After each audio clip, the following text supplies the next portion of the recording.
চিত্তরঞ্জন পালের ছেলে প্রসেনজিৎ পাল হে 7 বছরের একটা মেয়েরে দর্শন করছে। আমরা অনেক কোনো বিচারই পাইছি না, আমরা ন্যায্য বিচার চাই। আজকে এলাকা বিষয়ে কি হিসাবে আপনারা এখানে আইছেন? এলাকা বিষয়ে কি হিসাবে আইছেন আজকে, কি কারণে আইছেন? আমরা সুষ্ঠু তদন্ত চাইতেছি এবং হেরে গ্রেপ্তার এবং উপযুক্ত শাস্তি এর আমরা দাবি করতেছি। আমরা আজকে কাউন্সিলরের কাছেও গেছি, কাউন্সিলর আমরা আশ্বাস দিচ্ছে যে সুষ্ঠুভাবে এই ঘটনা তদন্ত করবো এবং দোষীর উপযুক্ত শাস্তি দিব। সমস্ত সমাজের মধ্যে একটা বাচ্চা শিশু নাবালক 7 বছরের মেয়ের যদি এরকম ঘটনা করে, আমরা এলাকাবাসী তীব্র নিন্দা জানাই এই সমস্ত ঘটনা।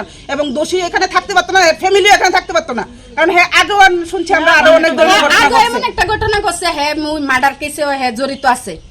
আবার এই পাড়ার লোকেরা কি কইরা, আশেপাশের লোকেরা এরা কি করে জায়গা দিয়া রাখছে, উড়ি 2টা ঘটনা করছে, এই কি করে আর জায়গা দিয়া রাখছে?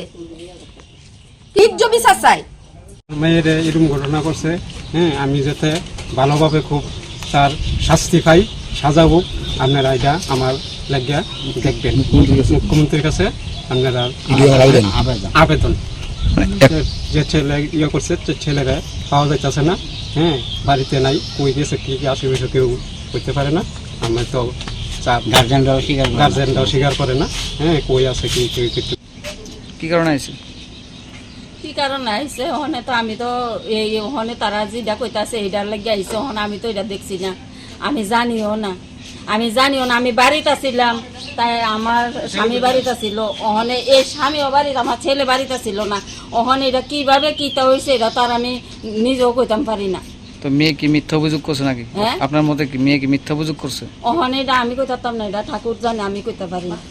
হ্যাঁ কবে থেকে বাড়িতে নাই? কি কারণে? তারা কেস দিছে, আইলো তো বলছে তারা মুটো না। আপনার ছেলে যদি এই ধরনের কাজ, আমার কথা শুনে, আপনার ছেলে যদি এই ধরনের কাজ না করে, আপনার ছেলে কি কারণে বলে থাকবে? করুক আর না করুক, আপনি পুলিশের সাথে মোকাবেলা করেন। ঘটনা করুক আর না করুক, পুলিশ চাইলে তার মারবই। পুলিশ কি কারণে মারবো? কি কারণে মারবো? অপরাধ যদি না করে থাকে কি বলবো? কি কারণে, কি কেস দিছে আপনার ছেলে? কি কেস দিছে? আপনার ছেলে করছে দিকে তো এই ধরনের তারা বক্তব্য করতেছে। ডাক্তার রিপোর্ট তো আইছে, ডাক্তার রিপোর্ট তো সঠিক রিপোর্ট আইছে। সঠিক রিপোর্ট আইছে না।